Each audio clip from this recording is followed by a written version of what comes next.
Biz азыр мамлекетте көрө атабыз сунос болуп атат, көп жолдор ачылып атат, көпчүлүктүн кызыл китеби жараксыз болуп калып атат. Кол тийбестигине ким гарант берет деген суроолор болуп атат. Ошол башаламан чыгып кеткен адамдарга баа берилип баштады.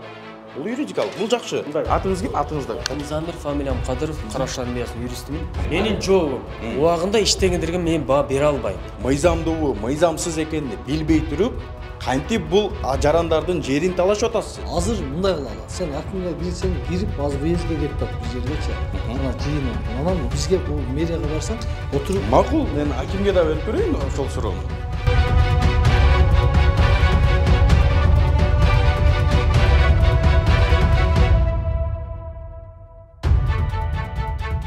Кандайсыз, амансызбы?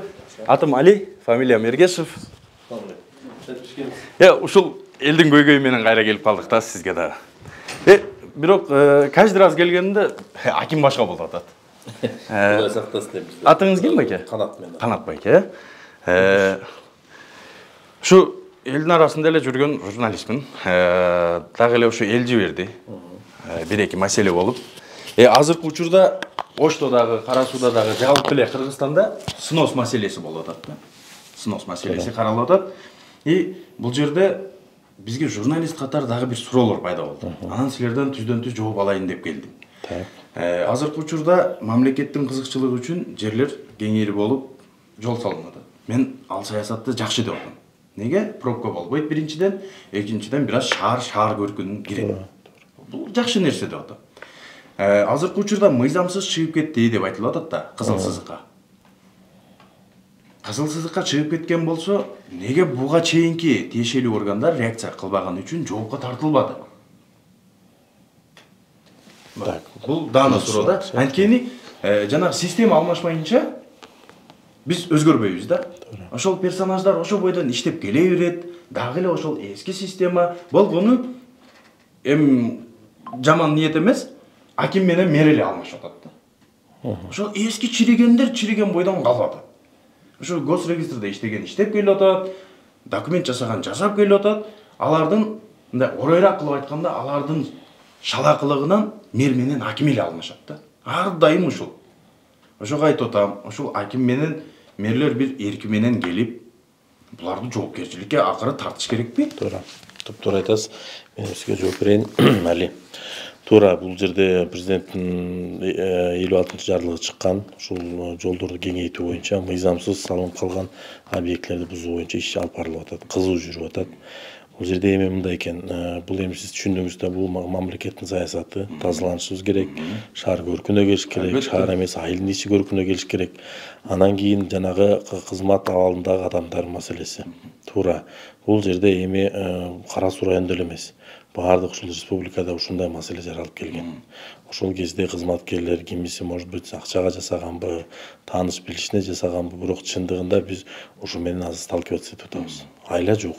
Анан кийин эми бизге коюлган талаптарды биз аткарышыбыз керек, аткарып атабыз. Жанагы кызматтык адамдар боюнча эми бул суроону мен ойлойм, сиздер ушу жергиликтүү болобу, чоң болобу, укук коргоо органдарына кайрылышыңыз, сурашыңыздар керек да. Анткени адамдардын, кызматкерлердин жасап аткан ишине талдоону, юридикалык бааны ушу тиешелүү органдар берет. Бирок мен айта кетет элем, мына 2024-жылы бизде бир топ мындай тазалануу болду десек болот. Биринчисин айтканда, мына менин биринчи орун басарым ушундай жер маселеси менен мына соттолуп, азыр сот иште. Мындан тышкары 2 ай өкмөтүбүз бул жерде камалып, бирөөсү дагы деле түрмөдө отурат. Териштер келип атат. Архитектурада мен билгени бир 5 сотрудник жумуштан алынып, сот жоопкерчилигине тартылып атат. Госрегистрдан 8 киши жоопко тартылып атат. То есть мындай жоопкерчи күн келди го деп ойлойм да. Анан бирок эми Кара Суу районунда жер маселеси аябай көп болгон экен. Өтө көп. Мунун баарын талдап, баарын деретке коюш мен ойлойм 1-2 айда эмес, даже 1-2 жылда бүтпөш иш экен да. Бул жердеги эң башкы көйгөй болуп атат да, Канат байке. Азыр кызыл китеп маселеси. Мына кызыл китепте ошол тиешелүү органдар убагында жасап берген. Эч кайсы жаран өзүнөн өзү кызыл китеп жасап алган эмес. Туура. Колунда кызыл китеби барлар. Бүгүнкү учурда жакшыбы, жаманбы, ошол кызыл китептердин көбү мыйзамсыз деп табылып атат. Туурабы? Туура. Бирок юридикалык көз караш менен караганда кызыл китеп бул кол тийбестиктин гаранты. Туура. Эгерде кече өкмөт жасап берсе кызыл китепти, бүгүнкү келген өкмөт аны жокко чыгарып койсо, анда кызыл китептин күчү кайда калат дейм. Эми бул жерде биз али ар бир кызыл китеп менен мындай детально сүйлөшүбүз керек да. Анткени баарын бир волнага коюп, баарын бирдей кылып талдаганда бул туура эмес болуп калат. Мисалы Туратали базары боюнча мисал алсак, ал жерде көп элдер арасында наразычылык болду. Бирок ошол прокуратура, мамлекеттик мүлктү башкаруу мамлекеттик агенттиги өзүнүн мындай дооматтарын алып келип, соттон ушул жерди мыйзамсыз берип койгон, мурунку жетекчилер деп туруп, ошону жокко чыгарып атат. Бул жерде сиз если мына маалыматыңыз болсо, ар бир случай менен биз индивидуально разбираться этиш керек. Анткени бардыгын мыйзамда да ошондой. Мисалы Туратали базары башында 12 гектар жер деп маалымат болгон. Анан кийин алышка келгенде 26 гектарга чейин чыкты, туурабы? Ошонун ар бир 2 соток болобу, 2 гектар болобу, ар бирөө боюнча өзүнчө сот болду. То есть в общем, мисалы Туратали базарынын 26 гектар мамлекетке өтсүн деп андай чечим жок. Ар бир киши менен бир контейнер болобу, 10 контейнер ошо менен соттошту өкмөт. Бирок Туратали базары жөнүндө сүйлөп калганыңыз үчүн сөз кезеги келгени үчүн айтып атам да. Бирок базардын ичине кирип элдер менен сүйлөшсөң, күч менен алып коюшуп атат дейт. Эми буга жерлерибизди, контейнерлерибизди мындайча айтканда коркутуу, үркүтүү менен алышып атат дейт. Менин буга комментариym өткөндө Апрель телеканалда келип ушул боюнча интервью алган. Биз райондук мамлекеттик администрация менен администрация үчүн жооп берем, айыл өкмөттөр үчүн жооп берем. Бул жерде биз иск берген жокпуз. Искти прокуратура органдары берди. Анан мамлекеттик мүлктү башкаруу мамлекеттик агенттик берди. Анан эми алардын действиясына чынында мен комментарий бериштим туура эмес. Бирок элдик журналист катары ошол сөздү айтпасам, эртең эл бетиме түкүрбөсүн. Чыныгын айтайын. Көп эл чындыкты айтканын коркуп атат. Неге? Бир чындыкты айтса, эртең милицияга, СМБга, башка жерге чакырып атат. Мен кыйнайт деп көпчүлүк мындай чындыкты айтканын коркот да. Азыркы учурдачы мен аябай көп жарандар мага чалып, мындай али эртең мени СМБга чакырат, мен чыкпай эле коеюнчу деген жарандарды азыркы учурда мен аябай көп кездештирип атам. Мен айтып атам, биз укуктуу өлкөдө жашап атабыз. Бул демократиялык өлкө. Сөзүңөрдү ачык айткыла. Эгерде чынында сиз ак болсоңуз, мыйзамдуу жол менен сөзүңүздү жеткиргенге мыйзам жол берет. Конституциялык деңгээлде гарант бар. Десем, али саясат башка, китеп башка экен да дейбирет. Мен түшүнбөйм ошондой жаранды. Эми бул жарандардын ою, аны эч кандай мындай биз тоскоолдук кыла албайбыз. Андай сөздү айтып, мындай мага келсе да болот, ушул жерден органдар чыгарып мен разбирательствага даярмын. Бирок бул жерде мындай маселе бар экен да, чынында көбүнчө учурда мамлекеттик мүлккө өткөзүп берип атканда, көп учурда биз өзүбүздүн башыбыздан өткөрдүк. Биздин менен сүйлөшүп атканда эч кандай каршычылык эле жок өтүп атат. Мен мына айтып коеюн, биздин өзүбүздө пример болду. Именно администрация өзүбүз Отсадыр айыл аймагында 4,5 гектар жерди мыйзамсыз бирөөлөр сатып алган экен. Биз бул жерге ошол жерде мен зам бар болчу, органдар жок эле, госрегистр бар эле. Ошол кишини чакырдык. Айттык, аксакал, могу жерди сиз мыйзамсыз алыптырсыз. Анткени ал жердин баасы мисалы 1 миллион сом болсо, сиз ошону бир 100 000 сомго жетпеген алыптырсыз. Бул мыйзам бузуу болуп калат. Эчтен күнү органга өткөзүп берсек, бул жерде мындай страдать этесиз. Сот жоопкерчилиги анткени мындай да, адам эме мисалы айыл өкмөт, ал должностной лицо сатып ийсе, бул кылмыш кылды туура. Бирок сатып алган киши дагы в какой-то мере күнөөлүү. Анткени ошол адамдын кызыкчылыгына бул жасалып атат бул иш, туурабы? Анан ошол киши айтты, мен деген мыйзам салып алыптырмын, кечиресиздер деп, эртеси күнү барып госрегистрге барып өзү официально эле өз ыктыяры менен эми акимияттан коркутпайбыз го эч кимибизди. Өзү өткөзүп берди. Элдер көрүүчүлөр дагы башкача түшүнүп алышы мүмкүн да. Али сен ушул жанагы мыйзамсыз чыгып кеткен жарандарды сен колдоп келдиңби деп калышы мүмкүн. Жок, мен андай эмес. Бул жерде маселе ошол документти мыйзамдуу деп убагында бергендер неге жазасын албайт? Мен биринчи талабым ушул. Экинчиси, кызыл китеп эмнеге гарант бүгүн? Мисалы, бүгүн Канат Байке турат аким статусунда. Мен дагы мыйзамдуу жол менен, азыркы өкмөттүн деңгээлиндеги саясат менен келдим да, мыйзамдуу деп алдым. Мени куттуктады бирөө, кызыл китепти болдуң мына, эми үйлөң менен ошол жерде жашап кал деди. Сүйүнүп калдым. Бирок эртең башка бийлик келди да, башкача болду. Жок, канат сага мыйзамсыз берген деп тартып койсо, анда мен жооп беришим керек. мен каяка барам да? Мейли сизди жоопкерчиликке тартабы, тартпайбы? Ал юридикалык маселе. Бирок мен өмүрүмдү берип атам да бул жерге. Үй салып атам, менет кылып атам, расход кылып атам. Эртең үй бүлөмдү ушерде багам, чоңойтом, балдарымды үйлөнтөм, той кылам деп ниет коюп атам. Ал өмүрүм артка кайтпайт дейм. Туура, бул жерде бул маселе мындай ачык боюнча кала берет. Ачык боюнча калып атат. Мен ушул Акыры кызыл китептин бир күчү барбы деп атам да. Конечно, бул жерде Конституцияда жазылган. Жеке менчиликке укук бул неприкосновенный деп. Бирок эми маселе ошондой да, жеке менчикке укукту мыйзамдуу алганбы же мыйзамсыз алганбы. Андай кыла турган болсок, мисалы 91-жылы эгемендүүлүк алгандан бери элдер бизде 1000 гектар жерди үлүш кылып алган, туурабы? Ооба. Анын баарын талашпай эле өкмөт. Бирок ал жерде приватизация процесси жүргөн да. Жүздөгөн гектарлар мисалы жерлер үй салынган, мисалы анан көп жанагы мунапс менен дагы көп адамдардын жерлери, үйлөрү мыйзамдаштырылып келатат. То есть бул жерде айтып атпаймынбы? Под общую гребенку бирдей талдабаш керек муну.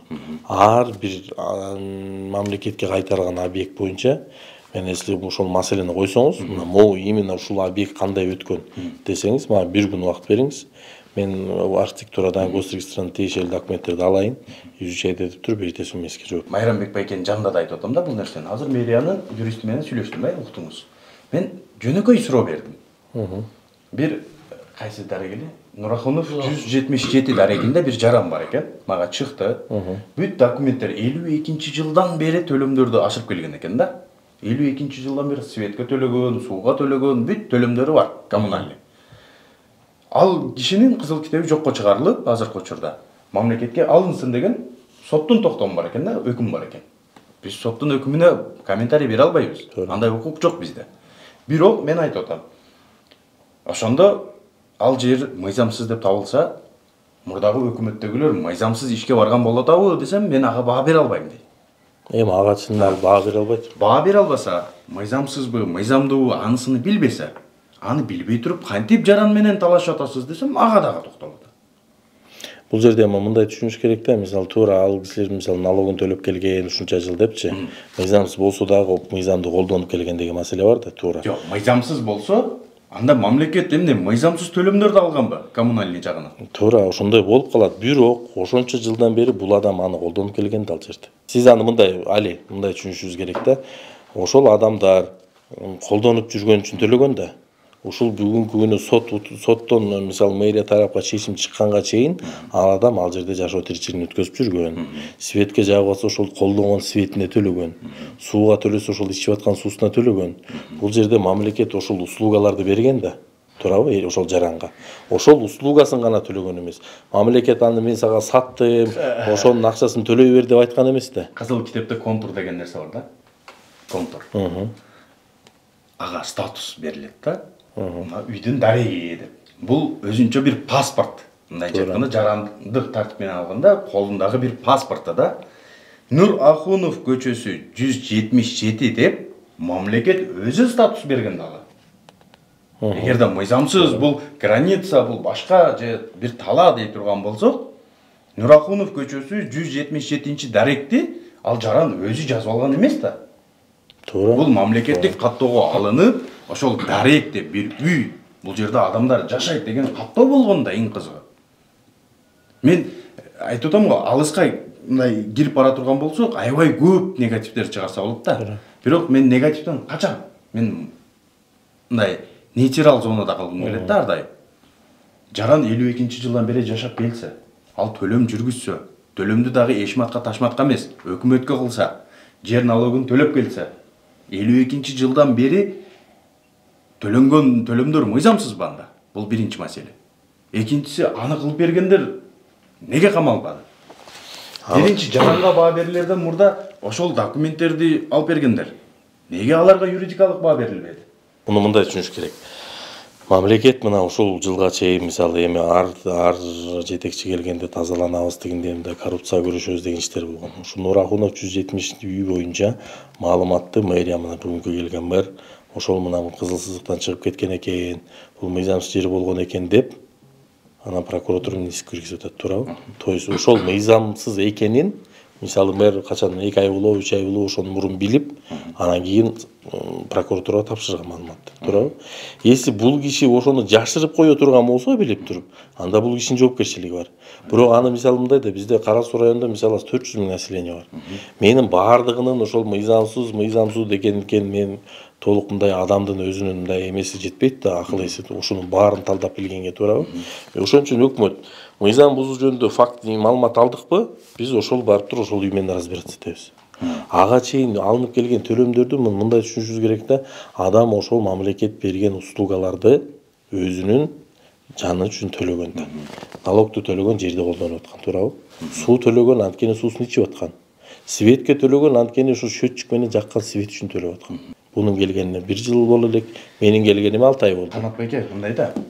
Сиздин бийлигиңиздин учурунда сүйлөп атам да, мынча. Мен азыр бир жерге барам. Бош эле жер. Кара Суу районундагы, шаардан деп айтпай, районундагы бир жерди алдым да, барып фундамент коюп, жашап, анан свет түшүрүшүм керек болуп атат. Тиги резке келем, свет түшүрүп берди. Анан бир дарек берип койгула мага дейт. Жака барып, гос регистрге барып, бир паланча көчөсү, мананча үй деп жазып берип кой мага дейт. Акыры алар айтат да, бул жерди каяктан алдың сен? Каяктан келип атасың? Сага биз свет түшүрүп бере турган тиешелүү документтериң барбы? Туура. Сен дарек сурап атасың? Сага ким укук берди? Деп акыры бирөө сурайбы? Сураш керек. Ошол учурда дагы ошол жарандардан сураган болсо керек бирөө жар. Али сен Ал кезде Мен эгерде азыр силер менен талкуулашып бир жолдо бара турган болсом, мен камерага публично ошол учурда иштеген адамдар акмак эле болгон экенсиңер деген сөз келип атат да мага чынында. Ошону айтышыбыз керек. болгон экенсиңер. Жөн эле келип алган кишиге документ жасап берген экенсиңер. Биз мындай болуп атат да, Али. Мындай да, биз ушул элдин маселесин ушунун баарын көрдүк да. Көрүп анан кийин эми эмне кылышыбыз керек? Мындан баштап биз өзүбүздү мындай туура жолго салалык деп баштадык. Баштаганда кантип баштайбыз? Эми мисалы бизде Кара Суу районунда азыр где-то 600 гектардай жер трансформация болуп турат. Бирок мен келгенден бери бир чек берилген жок. Неге дейсиз? Анткени ошол жерлерден туура мыйзам өкмөттүн токтому менен, министрлик кабинет токтому менен ошол трансформациялоо элге бергиле деп атат. Бирок биз азыр мындай каалашынча алып туруп элди салып ийбейбиз да жака. Мен айыл өкмөттөргө мындай задача койдум. 2025-жылдын бюджетине ошол трансформация болгон жерлерге ген планды түзгүлө. Ген план түзөлмөйүнчө бир да чек бербейсиңер деп талап койдум. Ошол себептен азыр бир да чек берилбейт. Ген план бүткөндө ошентип мына менин кагазымда отун дейт. Табалдиевдин үйү, бул Тентимишевдин үйү деп туруп ар бир чекке өзүнүн эмеси номери коюлат. Анан өкмөт, айыл өкмөт или мэр ошол жерге токтом чыгарып берет. Ачык участкасындагы 116 контурдагы номер 2 чек мисалы Алиге берилсин деп. Ошол токтомду алат. Ал ген план архитектурада госрегистрде бар. Алат мына мен өкмөттөн келдим, айыл өкмөттөн мына могу жерди берди дегенде алар госрегистр карайт, мындан ары карап номер участкасын карайт, туура келдиби деп туруп анан китеп берет. Ошондо мындан кийин бул маселе жаралбаш керек. Албетте, Канат байке, сиз айткан азыркы процесс убагында ошолор менен дагы болгон да бул процесстер. Түшүнүп атасызбы? Ошол контур берилген, дарек берилген, бүт бул процесстерди бир киши жасабайт. Мен эгерде бир аз болсо дагы мейим болсо, аны бир киши жасабайт. Аны резко отдельно барыш керек, архитектурага отдельно барыш керек, АПЗ деген маселеси бар. Аны даже сууну өзүнөн өзү эч ким киргизбейт. Бирөөнүн үйүнө. Азыр водоканалга барып, Азамат байке беле, аты билбейм. Көрүнгөн бир жерге суу киргизип бер десем жок дейт да. Тиешелүү документиңди алып кел али дейт. Жоопкерчилигибиз бар десем көнбейт. Неге? Ал эртең жоопкерчиликтен коркот. Ошол учурда дагы бийлик бутагында тургандар жоопкерчиликтен корккон болсо керек. Ошол тиешелүү органдарга жиберген болсо керек. Ошол чуркап жүрүп документ кылган болсо керек деп атам. Эгерде ошончо процесстен өтүп, кызыл китеп алгандардын бүгүн кызыл китеби жокко чыгып кетсе, кызыл китеп кимге гарант? Мына суроо токотор жери болуп атат. Сиз бүгүн адамдарга чек берип, жер берип, кызыл китеп алса бүгүн, аларды эртеңкиге ким гарант дагы? Аларга эртеңки гарантка бүгүнкү турган бийлик, мамлекеттик мыйзам гарант. Мен айтып атпаймынбы, жанагы спор болуп аткан талаш жерлердин ошол документтери толук эмес. Бирок сиз бүгүн айтып атасыз го мага, бүгүнкү бийликтин мыйзамы гарант деп атасыз туурабы? Убагындагы кишилер дагы ушул сөздү колдонгон болушу мүмкүнбү? Мүмкүн. Биз Бирок эми алар ошол мыйзам ишти гарант. жасаган эмес да. Алар ошол ишти толук бүтүргөн эмес да. Ошон үчүн бул маселе чыгып атат да. Мен айтып атпаймынбы, мына мен аким болуп турганда бир да жер ген планы жок, чек бербейбиз. Бирок Атамбаевдин бир сөзү оюма келип кетти да, жана Апрель телеканалы деп айтканыңызга. Атамбаев президенттиктен кеткенден кийин журналисттерди убагында сотко берген да. 5 миллионбу компенсация төлөп берсин деп өкүм чыгарган да сот. Ошондо Атамбаев сөзүнүн аягында бир сөздү айткан да. Мен президент болуп турган кезде журналисттерди бекер сотко берген экенмин. Менин сотторум, Кыргызстандын соттору күчтүү жакка чечим чыгарып берип коет экен деген да. Ошол сөзүн эстеп калгам да. Азыр ошондой болбой атабы? Мисалы Кызыл китеби жокко чыгарылып аткан жарандарды өкмөт менен соттошуп атат да. Менин оюмда өкмөткө минус жагдай менен соттор чечим чыгарбаса керек деген элдеги түшүнүк менде да бар да. Ошол өкмөт күчтүү келип, жөнөкөй жарандын укугу тебеленип, өкмөткө эле чечим чыгарып берип атпайбы? Мындайча айтканда, жанагы өкмөттүн каалоосуну соттор мыйзамдаштырып берип атпайбы деп атам да. Мен сурооңузду түшүндүм. Эми мындай да түшүнүшкө, муну туура түшүнүш керек. Сот бул конституцияда бийликтин бир өзүнчө бутагы. Жергиликтүү соттор, шаардык соттор 5 жыл испытательный срок менен болот, андан кийин өмүр бою сот болуп бекитилет. Туурабы? Ошон үчүн биздин райондун соттору да башка сотко биз бийлик бутактары мисалы именно Кара сууда бир кандайдыр бир деңгээлде давление болот, же мындай чечим кабыл ал деп мен мындай Алла Таала өзү карап турат. Биз андай кылбайбыз. Анткени баардыгыбыз ахиретте жооп беребиз. Азыр бирок Кызыл китепке кооп жок, Кызыл китепке жок. Жер мыйзамдуу боло турган болсо, мисалы мындай да. Эл азыр Кызыл китепке ишенбей калды да. Мына мен элдин арасындагы баламын. Мен бийлигим жок, байлыгым жок. Камерага дагы айтам. Балким жасалма бир иш козгоп, мени камап салса дагы мейли. Бирок жок, болгон окуяларды айтып атам да. Мен журналистминби? Элдин көйгөйүн айтышым керекпи? Айтышым керек. Туура. Мен ошол милдетти аркалагам. Мен ошону айтып атам. Эл бүгүн көпчүлүк тилекке каршы Кызыл китепке ишенбей калды да. Коркуп атат. Колунда Кызыл китеби турса дагы гарант жок, эртең менден алып койбойт деген мындай коркунуч бар да жүрөгүндөчү. Эми аны биз боюнубузга алышыбыз керек. Андай коркунуч болуп аткан болсо, бирок мен сизге дагы сиз аркылуу ушул көрүүчүлөргө да айтат элем. Мыйзамдуу боло турган жерге биздин дагы эки башыбыз жок.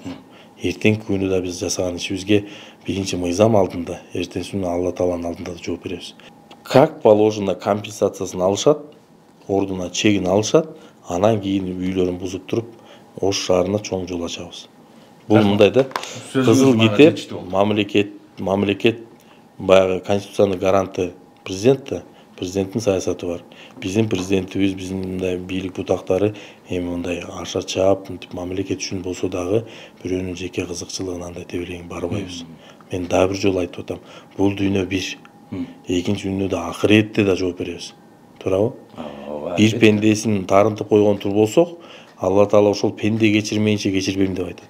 Анан мен сиз мындай уверен болсоңуз болот, Кара Суу районунда андай беспредельный, андай бир мыйзамга туура эмес келгени я не допущу. Эгерде ушундай жагдайлар боло турган болсо, жарандар сизге түздөн түз кайрылса болот, Мисалы сиз көрдүңүз го, мага чейин сизге чейин бир 15-20 кишини кабыл алдым. 3-чү күндөрү мен милдеттүү түрдө жумушта болуп кабыл алышым керек жарандарды. 3-чү күнү саат 2-ден 5-ке чейин деген, бирок мен ушул убактымды тууралап, ушул эртеден болгонго аракет кылам да. Калган күндөрү арыз түндө кайрылса болот. Жок, акимде ошол 3-чү күнү келе албай калса, 4-чү күнү 2-нчи орун басарым кабыл алат, 5-нчи күнү 1-нчи орун басарым кабыл алат. Анан кийин мындай ортодо кээде убак болуп атканда адамдар келгенде, ушул алыстан келгени бар, жакындан келгени бар, баарын кабыл алып укканга даярбыз. Иш убакыт мынчадан мынчага чейин эмес, мисалы эртең менен 8:30-8-де келсе, аким деле мен деле ошондо. Кечкурун 9-10. Жада калса, түнкү саат түнкү 1:30-га чейин иштеп аткан акимдерди угуп атам мен. 1:30, 2-де үйгө бараткан акимдерди угуп атам. Азыр баягы саат 12:30 болду, обедке чыгам, 6 болду, кеттик, заман жок азыр. Жок, азыр как положено? Жүргүзүлүп аткан иштер жакшы. Мындай жалпы көз караш менен караганда неге мамлекетибиз көркүнө келиш керек.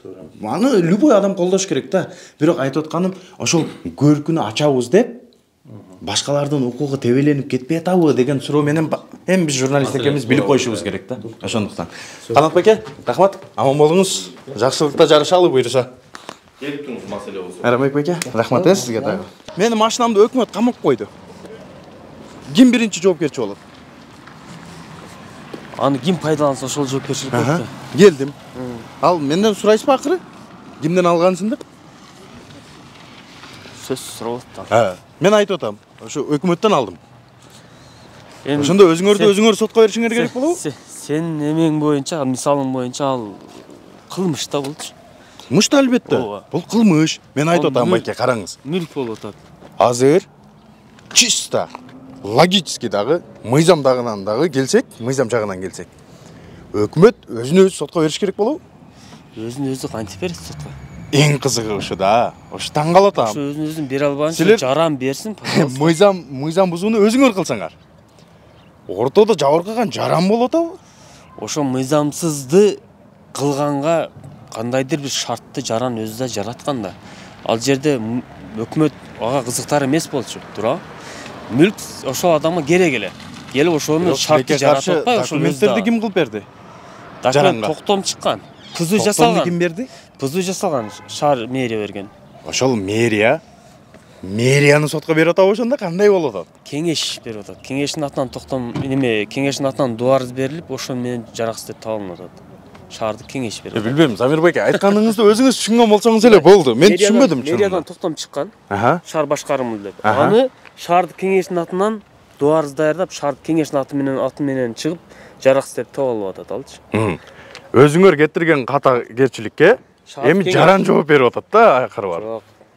Азыр эми биз ал жаранды кубалып чыккан. Замир байке, экөөбүздүн тең маңдайыбызда камера турат да. Көрүүчүлөр дагы карап турат. Муну мен айтып атам. Документти мэрия жасаса, токтомду. Мэрия өзү чыгарса, туурабы? Ошол мэрия чыгарып берген токтом менен, ошол токтомдун негизинде жаран барып жашап атса, убагы келип атат, дагы эле ошо мэрия кайра алып коюп атат буну. Ортодо жабыркаган жаран болуп атабы? Биз ал жаранды кубалап чыккан жерибиз жок. Жок, негизи айтып атам, кубалап чыксаңыз дагы, чыкпасаңыз дагы ал жарандын тынчы бузулду да уже. Ал жаран, мисалы сиз жүрөгүңүз тынч болсо кенен жашайсызбы? Үйүмдө алып коет деген бир кооп менен жашасаңыз, жеген ичкениңиз чукпайт да. Туурабы? Негизи жарандын тынчы бузулуп атпайбы бул жерде? Туура. Эгемендүүлүктүн гаранты кана анда? Адамдар тынч жашаш керек да. Азыр эми сөздү иймени Сиз алып чыгат деген. Жок, бардыгын алып чыкпайбыз. Токотер жерин айтып атам. Сөзгө чеберлик керек эмес бул жерде. Бул жерде болгону жанагы орай кылып айтканда мени иштетиш керек да. Мени иштетип көрсөк, бул жерде мэрия өзү токтом чыгарып берип атат. Анан мэрия өзү ошол токтомду жокко чыгарып атат. Ортодо жарандын өмүрү, үй бүлөсү, тынчсыздыгы жабыркап атат. Ал жаранга убагында мыйзамсыз берилген. Бул сен айткан туура. Кандайдыр бир жагдайлар менен ошол жаранга берилген. Ким берген? Ошол берилген дегенди ким берген?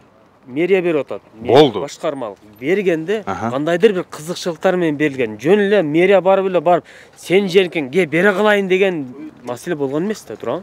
Жаран бул жерге келген кандайдыр бир кызыкчылык. Аларга мен баа бере албайм. Жарандык тартип менен келем. Экинчи маселе, эгер ошол жаран раз мен укум бузулуп атат дей турган болсо, берсин анда мэрияны. Замир байке, сиз юристсиз да? Юристсиз, мен статусум боюнча юрист эмесмин, бирок мыйзамды билем да.